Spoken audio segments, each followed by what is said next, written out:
Welcome. This is Zeus Yamianis again with the week 11 intro. Today we're going to be talking basically about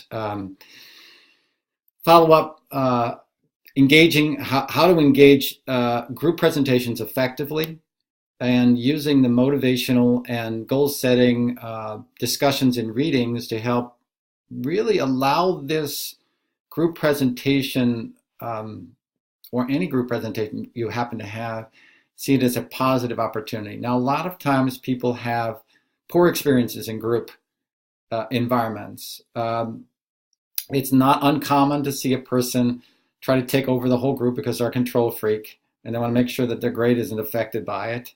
It's not uncommon to have slackers who are passive and say, well, I've got other work to do and it looks like these people are motivated. Let's let them do it and I'll just ride on their backs. Again, both of those people are motivated by, I would call them somewhat negative or extrinsic concerns. The control freak is motivated mostly by a desire to get an extrinsic grade and also to keep up this facade of perfection and so-called achievement. The lackadaisical person, some people call it lazy, tends to be less lazy than either consumed, overwhelmed, or has learned to become helpless in a situation with other people, or has low self-esteem, doesn't believe they can contribute as much. The purpose of these group presentations, this class, and the discussions we've had on motivation and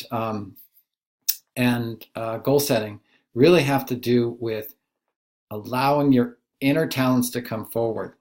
We have really spent a lot of time on capability, that is understanding content and critical mindedness and analysis in a lot of what we're doing with these experimentations, engaging the academic readings. Now I really want you to really concentrate on compassion, that is learning to enjoy and develop healthy, engaging, dynamic relationships with other people in your group, and creativity. So, and I've really made this wide open. I made it very clear that these group presentations are meant to be creative. You can develop the format, develop the way that you want to approach it. I provided the steps for you to simply allow you to not concentrate on the format by just filling the steps and having some evidence that you address these various steps. There are 5 of them. That's all I'm looking for. You could have 1 sentence, you could have 2 sentences to say that you address this, as long as they're relevant and important sentences, okay?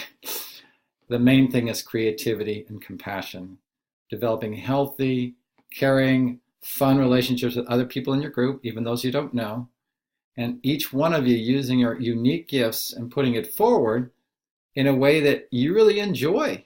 You really want to share with other people. And your grade won't be a problem here. If you do that, those 3 things, right? Participate well in the group. Everybody participates. Everybody contributes their unique gift or talent. Everybody at least has some evidence of following the 5 steps. Again, doesn't have to be a lot. Just some evidence of each one of those 5 steps. You're going to get a good grade on this project. So let's look over the work template for this week. Again, oops, there we go. Again, we needn't worry about, a lot of you had talked about, had an old description of the presentations up there. Again, you needn't worry about time so much in this. I'm actually working in a great deal of time in these next 4 weeks, both for your final project and these sorts of things. In fact, I think we have only basically 1 more academic reading, and this week we've only had 1 reading, and I've directly applied it for you. You can use my insights, apply them yourself. It's really meant to save you time. I want you to be able to clear the space to really enjoy yourself and work in these groups. So, what are we going to do today? Well, week 11, group presentation outline. How are you going to approach the group presentation? That's the main question for that. And the individual discussion board. How can I apply the principles from goal setting and striving research to help to more effectively participate in our group presentation? Again, in order to do that, I would recommend, again, that you watch the readings video after this. I really go into this last part. You watch that and you'll be able to probably derive at least a few insights from that, and it'll be fairly easy. And if you struggle with it, don't ever have a problem with throwing a question up for other people in our group and in our class or to me. So I sometimes go in and out. I had my birthday last week, so I was out for a few days. I apologize for that. But again, these next 4 weeks, there will be plenty of time to work on these. I don't have these links yet, but I will after I get these videos done. The intro video, that's this one, goal setting applied to group presentations. Week 11 readings, I've already done that one. I will have the link for you when I send this out. And Ask Dr. Zeus week 11, I don't have that done. I'm almost caught up in my grading. I will finish that and get that video out probably tomorrow. This one I will do today, which is Monday. And then, and actually, again, just reading the one chapter, read chapter 8, the rest is optional. Okay, the other academic readings and videos in the folder. I really want you to really focus on your group work this time. Our objectives: investigate the research-oriented effectiveness principles around goal setting and striving. Apply goal setting and striving insights to think about, discuss, and improve individual contribution to the group presentation project. And then collectively outline the group presentation in general form, general is the emphasis here, including doing an emotional inventory around your area of concern, and including coming up with emotional problems and issues to work on in moving from those negative antisocial emotions to the positive prosocial emotions. So here's the introduction. Your self-care, motivation, and self-esteem are intimately related to successful completion of your goals. Instead of going the other way around where I emphasize goals helping you with self-esteem, I'm really showing the relationship between these two. We are heading, I'm just going to read this. We are heading into crafting our group presentations this week. I will be allowing time for you to work together and submit your early stage group work as your question of the week individual entry for the next 2 weeks. So you guys can work together to do the discussion thing and just offer that up. It limits evaluation time on me. I can look through it pretty quickly, assign you all the same grade on it basically, and it allows more time for you to get the work done on your group presentation without creating additional work. So that's helpful for both of us. Then it's just a matter of assembling the pieces for week 13 and posting by week 14, okay? In week 15, we will review the final project and you'll post your 5 to 10 page, that's 1,250 to 2,500 word final paper on goals by Tuesday. Again, I'm limiting the scope. That paper used to be 10 or more pages. I'm saying less than 10, more than 5, but less than 10, which is 1,250 to 2,500 words. I'm more interested again in you applying yourself here, okay, in ways that will be useful, that you can take with you when you leave this class and you can share with others. This is a craft understanding, emotional intelligence, and I really want it to work for you. Okay, now breathe, take a few minutes, and as my Kundalini Yoga book says, let the work you've done work for you now. You have all done marvelous work applying these principles individually. Now we have the opportunity to share our experiences and gifts and to develop our capability, critical mindedness, creativity, and compassion as a group. I'm simplifying how this goes and freeing up time for you to do this because I fully realize how much work the other classes will have you doing by the end of the academic semester. I'm sensitive to that. I want this coming together to be a celebration of our shared gifts, not a headache. So I'm giving very wide latitude for you to be creative and quirky on how you fulfill the steps I've laid out in the group presentation assignment description. Hint, strong hint, more creative, more interesting, the better. I'm not interested in another boring, like just straight out PowerPoint. Though PowerPoint could be an interesting part of an interesting presentation, you know, and I want each person to be able to bring their unique gifts in. So please have fun with this. We're right here. Be honest, open, inspired, and applied in your work. Make something that you would enjoy seeing and you would find useful. That's your judge. Trust yourself to think outside the box and see with your heart. Your analytical skills and capability and understanding content have already been shown this semester. So they take a merely supportive and not a starring role here. Creativity and compassion are the main focus of the group presentation. I do not want to be bored looking at these presentations. At the same time, do not make yourself crazy trying to be competitively creative. You know, use your time wisely and scale down to your available time. If you're absolutely crazy, make it creative, but make it modest, okay? Self-care is an important skill. Let's make that central to this process, okay? So do an inventory of what kind of time you have, okay? You know, and allot the skills and allot the roles in tune with that, you know. Make sure your some central enjoyment or some central creativity or gift that you have is central, but it can still be modest. It doesn't have to be huge. Remember, these are less than 15-minute presentations. So that's only about 2 to 3 minutes per person. So, you know, go right to what you really enjoy, develop it, and bring it together with other people. As we know from, and we're up here now, as we know from the last couple of weeks, intrinsic motivation is the healthiest, most sustainable, and most internally inspiring way to come at life. That's why I am encouraging each and every one of you to take roles and to offer a contribution that resonates with your own deeper goals and personal and professional aspirations. If you are set on being a grad student, take on the research portion of this group presentation and let the others know what you did and how you did it. Share your process and your conclusions. If you're really an artist at heart, contribute a colorful chart or cartoon that shows the emotions or the process of going from one emotion to another. Take a digital picture of it, record it while explaining what's going on. For instance, you can use Screencast-O-Matic as I'm doing right now. You can have your face in the corner of the screen, right? And you can explain the cartoon, right?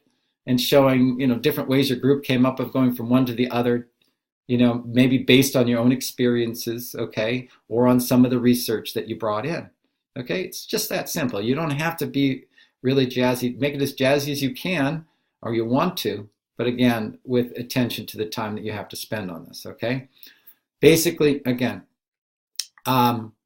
right, perhaps you really want to use graphics and PowerPoint. Make your contribution. Are you a good video editor? Direct and bring together the different contributions and add a little music or transition or fades, okay? Again, the content's going to be created by all of you in discussion. You're going to be sharing, you're going to be doing emotional inventory, you're going to be sharing your different experiences. So again, you can pick the ones that are most vivid, okay? It doesn't matter which ones, just the ones that you decide upon being the most vivid. And then you're each contributing some kind of talent to your group. Okay. What I really want to see for group work are these 3 things. Again, I will emphasize them. You have creatively contributed your gifts or talents in some way. You have shared in the work and discussion in building this project in some way. Okay. Some of you may be more into it. We're not going to divide the time up exactly evenly, just some substantive way. And finally, 3, you have fulfilled 3. Okay, here we go. 3. There we go. 3. You have fulfilled the steps in the outline I provided. Okay, I'm doing that outline not to force you into my mode, but to provide you with a format that allows you to work through the process without having to think, am I doing it right? Okay, so within that format and that structure, you can go as creative as you want, just address those different steps. Okay, that's really all. 2 to 3 minutes of material from each member, and you have 10 to 15 minutes. So take a load off. Really allow yourself the grace of going directly to what you'd like to contribute. This is where self-esteem comes in. My research showed that self-esteem is not just some feel-good attribute that you manufacture through mantras like, I'm good enough, I'm smart enough, and gosh darn it, people like me. That's a Stuart Smalley character on Saturday Night Live, which used to sign off with that. Genuine, healthy self-esteem comes from meaningful, specific contribution in which you are learning into your situation and becoming more fulfilled and capable as a result. Self-feeling, self-esteem should reflect experiment and learning, choice and possibility being allowed to flow into your life. So go for it. Life is good. Let life show you what is possible and let it teach you to exceed your own imagination. Okay, now let's look at the discussion board question. And again, do the initial posting by Thursday and a response by Sunday to appear for this.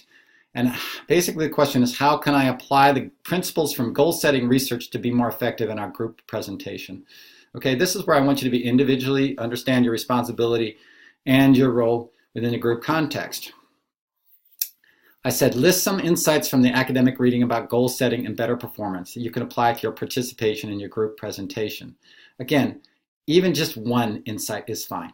Okay, just say, listen, this one insight helped me understand how I could contribute to the group in this way.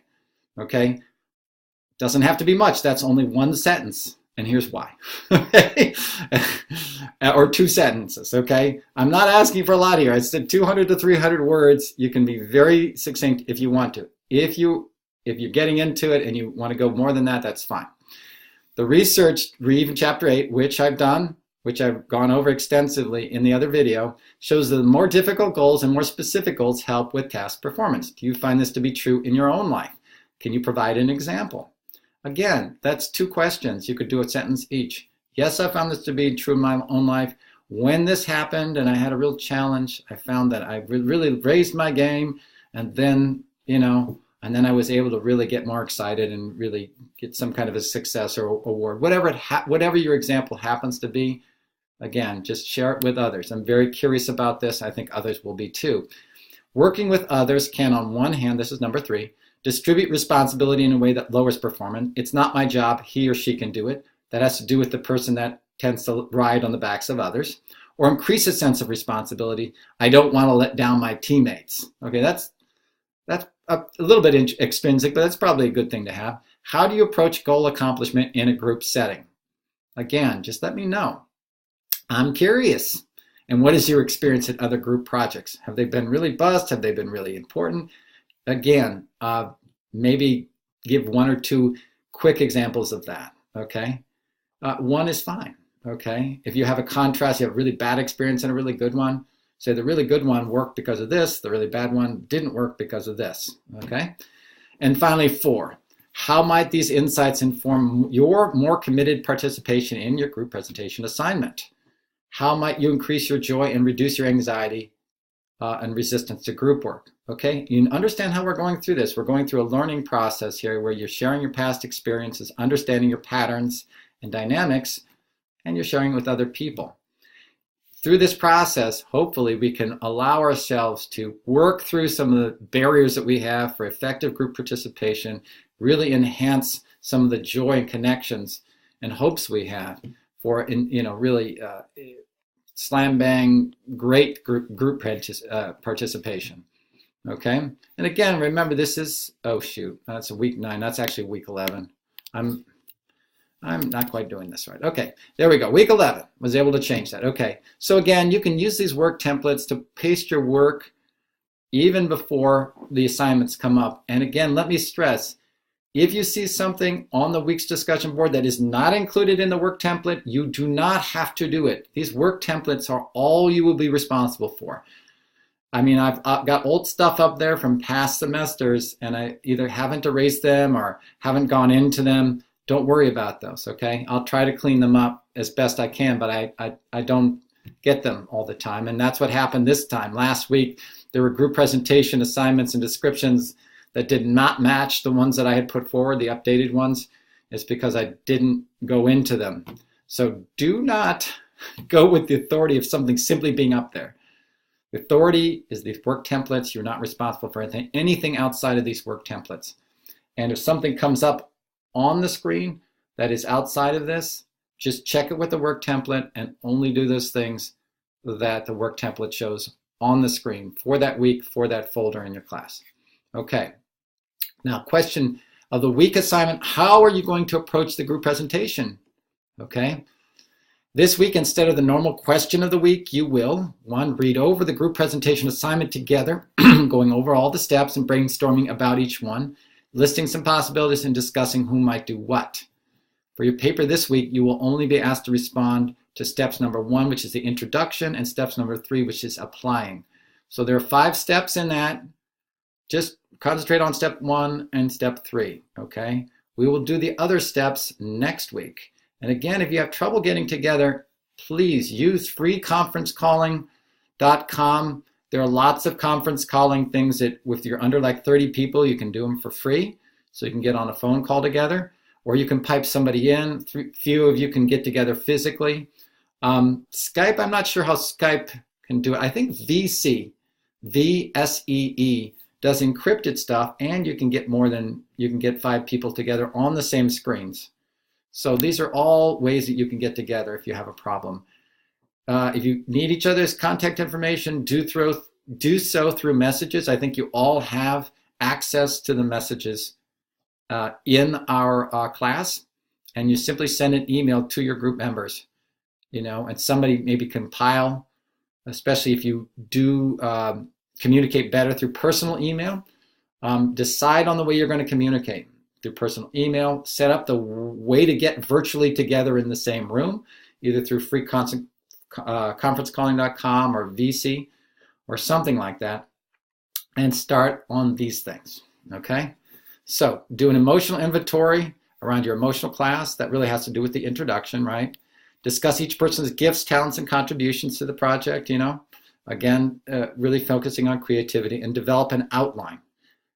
Include what you will talk about in the steps. And again, this is very general, guys. This is preliminary. You're not locked into this at all, okay? I just want to know that you're moving in on it. The thought process has started and going. What is the medium or format of your presentation? Is it screencast-o-matic or something other? Who will contribute what in the completion of the outline and task? Again, each person kind of identifies their own talent, their creative thing, and they throw it out, together onto the page. You don't have to have it organized now, but just kind of get that conversation going, and how you came about these decisions, okay? So here it is, and important. Assemble a document titled Week 11 Outline, how we are going to approach the group presentation. How are we? Dated and with your group members listed along with your answers to the above questions, okay?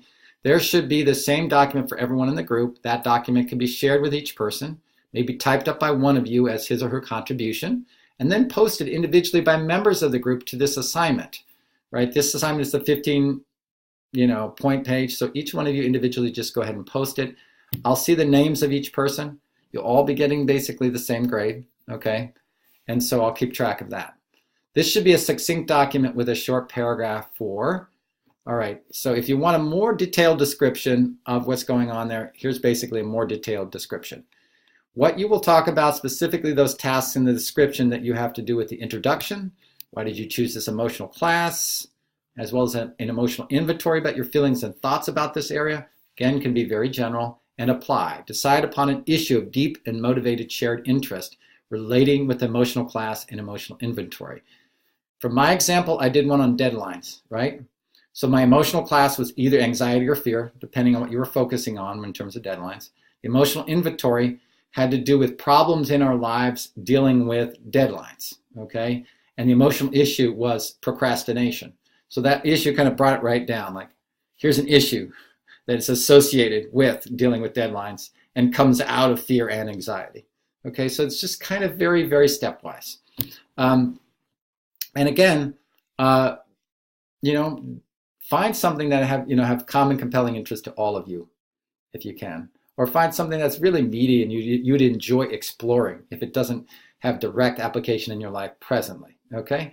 Either one of those is an acceptable way to come at the emotional class, talking about that emotional inventory and your emotional issue. Okay, number 2, simply list some of your ideas about what format you'll be using.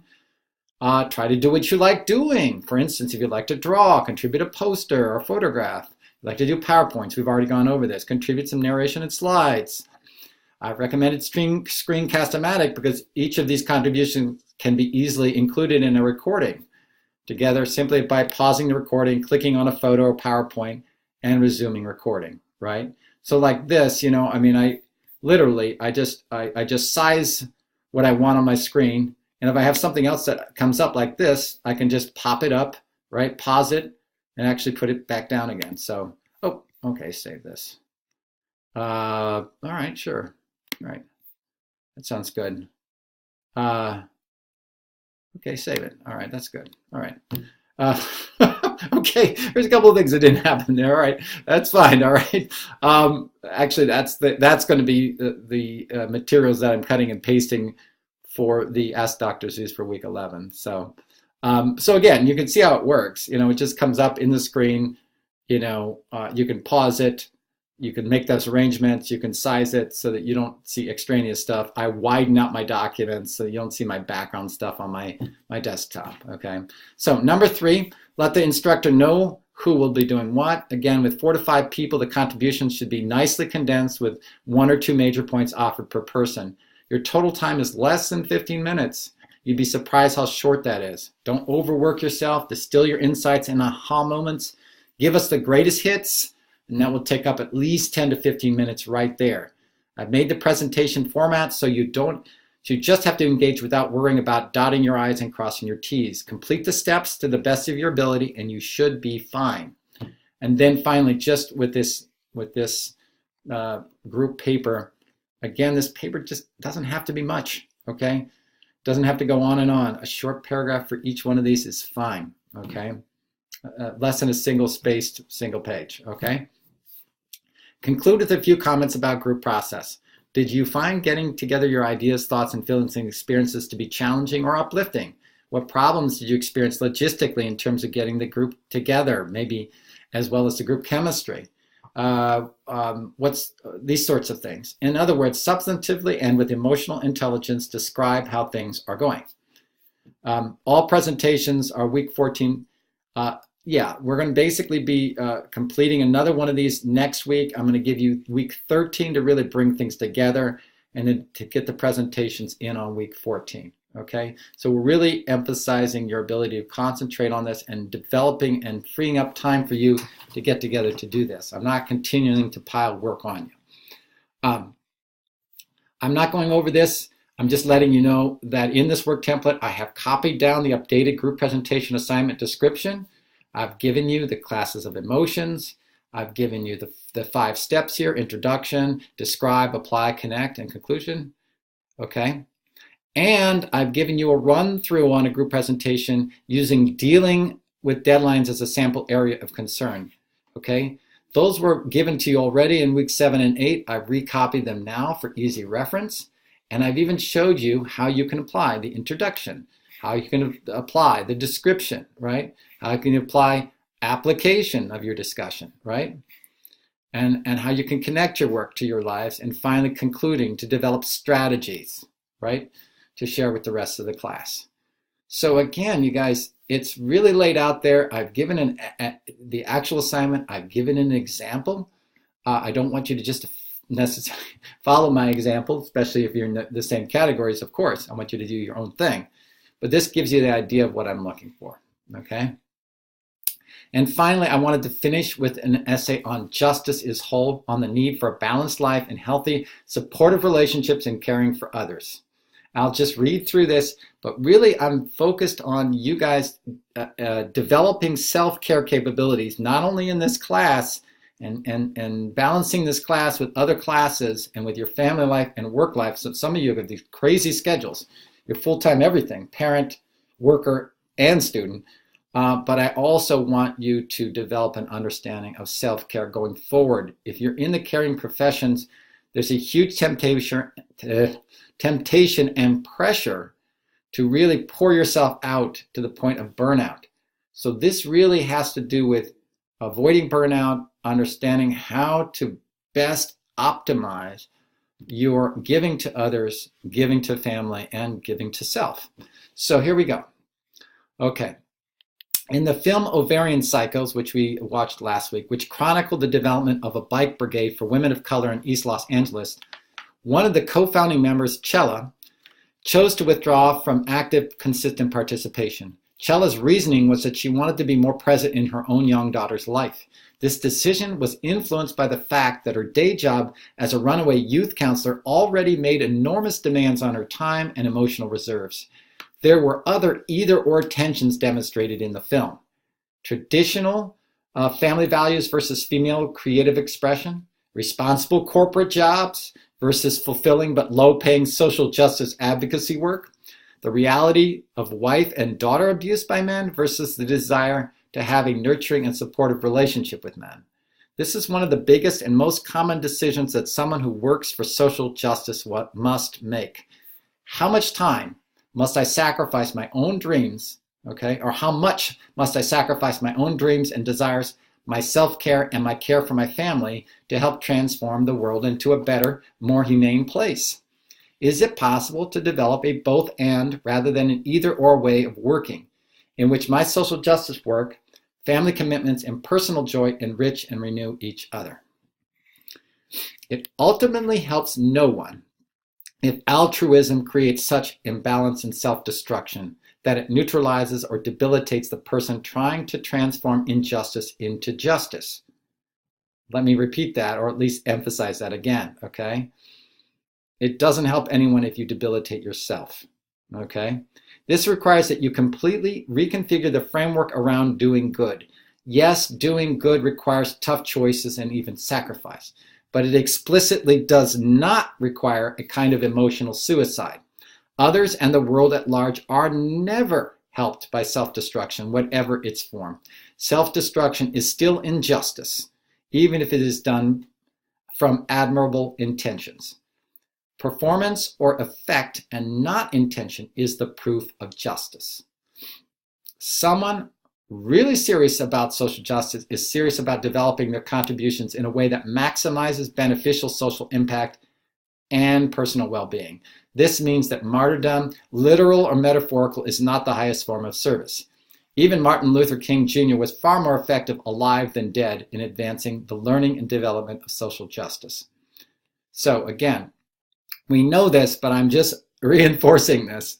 You may not have control over events caused by other people, but given that most of us will not be physically harmed by our commitments to justice, we must now turn to our own healthy maintenance of our emotional, mental, and spiritual capacities to both serve and experience the joy of life, which intrinsically drives our desire to give.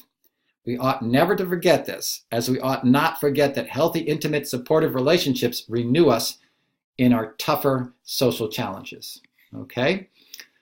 All this is to say that justice is an affirmative principle. Just as peace is not merely the absence of war, but the presence of compassion, so is justice not merely the absence of injustice, but the presence of deep mutual regard and respect. When we fight injustice, we are decreasing cruelty and harm. When we advocate and witness for justice, we are increasing love and well-being. These two things are not the same, yet they are both required. I think too many social workers and others involved in the caring professions have seen the role as synonymous with fighting the injustice and tragedy of physical, emotional, mental, and spiritual injury. This is, of course, absolutely necessary, but this effort will not succeed, nor will it even be sustainable for a time if one does not also balance this effort with the renewal and joy of deeply appreciating family, community, and one's own close relationship with those deeply personal relationships, energies, and imaginations greater than the self. Too often injustice is unfortunately and wrongly seen merely as the absence of injustice or open conflict. There is a tradition that believes that civility or not stepping on each other's toes or not offending each other constitutes justice. This is a well-intentioned but weak notion that seeks to hide from a necessary, strong, and loving confrontation with injustice. As justice seekers, we do not simply seek to temporarily eliminate the symptoms of an antisocial disease, but to build a kind of social and personal principled well-being that transforms our weaknesses into strengths and that challenges fear, anxiety, anger, arrogance, intolerance at the most powerful root levels with solidarity and love.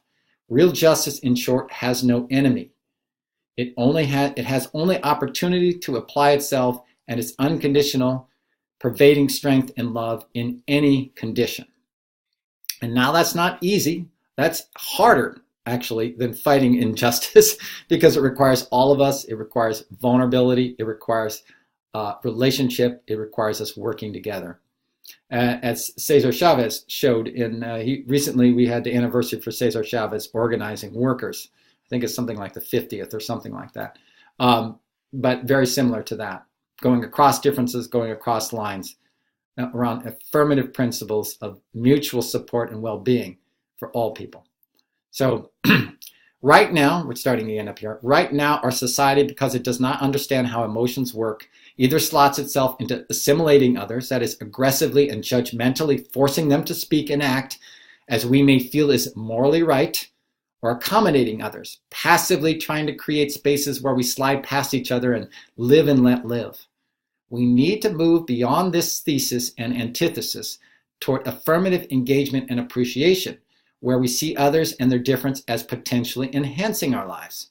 Some call this move pluralism. We may experience this active pluralism anytime we interrupt a conflict to empathize and listen instead of either berating the other person, caving into them, or simply avoiding them. We are in control, but it is not a control over others, which is domination, or even over the self, which would be regulation, but rather with the other, which is actually relation. Okay, positive, healthy relation. Okay, let's take an example. The mistreatment and abuse of women by men. We would never say a man is more just if he beats his wife less. The very idea would be preposterous. We might say he is less unjust, but we would never give him kudos for simply decreasing his harm. He needs to eliminate harm altogether, but he needs something even more for actual justice to emerge in the way we are defining it. This man needs to develop a deep, mutually respectful, mutually admiring, and supportive relationship with his wife for real justice to grow. We're right here. He needs to leave his role as ruler on the throne and go beyond even doing his share of the housework, quote unquote, to being a provider of the feast, where his wife's successes and learning are a source of delight and learning for him. If she makes more money than he does, he could not be happier and more appreciative that the family is better provided for. He sees the bounty and does not base his self-esteem on being better than, or rather better, but rather better with. A just man not only refuses to harm his wife, but treats her with like the precious soul come to life that she is, not with bribery, comfort, and adulation. This sugar daddy syndrome is actually a sign of disrespect, in my opinion, but with utmost respect for her person and her being. He provides her with himself, with showing up emotionally, with generosity of heart, and delight when she succeeds, and empathy when she struggles. A just man unconditionally supports any movement against oppression, even when that movement is all female, like the Ovarian Cycles bike brigade. A just man understands justice rises from just relationships at the grassroots community level and flows into the world. And finally, we can only talk about injustice in terms of degrees. There's no such thing as degrees of justice. Justice is either complete or incomplete, whole or shattered. So, justice is whole and entire sharing. Injustice is shattered and entire taking, in very simple terms. This is why child sexual abuse is considered so acutely unjust. The taking of innocence from even one child is a greater crime than the plundering of gold from the entire world. As much as we must reject and fight manifold injustices, we must also embrace justice. For without loving relationship to transform and renew and grow our world in love, there will be no elevation past mere coping. It is time we seriously set our sights on the city on the hill, a place of ultimate gladness for the unique gifts and the unique gift of the other. So that pretty much concludes my little, it's a bit of a pep talk, I suppose, at the end of this week's intro. Again, I want to really refocus our understanding of what we're here to do in this class. We're not here to merely get a grade. That's the least of my concerns. You guys are doing universally very well, and you've gone way beyond my expectations already. Now we're bringing it basically to the next level, okay? You've developed proficiency, capability, critical mindedness. Now you're getting into creativity and compassion. But really what we're trying to do is create a community and a craft understanding that you can bring into the world to create sustainable, just, caring, loving relationships that can last and grow and spread when you get out into the workforce, when you have children, if you don't already, when you apply yourself in your professions, and when you're just walking down the street by yourself, the kind of love and acceptance and joy that you can treat yourself with. So again, really, if I can't help you in those ways, I feel like I have not succeeded fully in this class. I may have helped you do some things, but that's really what I want to see with you, a sense of justice, which is focused not simply on negating the negative, which is fighting injustice and fighting harm, abuse, and injury, but really embracing in a balanced and supportive and related way love, well-being, and developing those emotional capacities to confront feelings within ourselves that may be harmful or at least um, challenging, right? And move them into much more supportive and proactive and pro-social feelings, and to do those in ways that can be consistent and in ways that invite us into deeper growth and deeper contribution. So if I've done that, I feel successful, and I hope you can begin that journey with your group presentations this week. Until next week, this is Dr. Zeus signing out. Bye.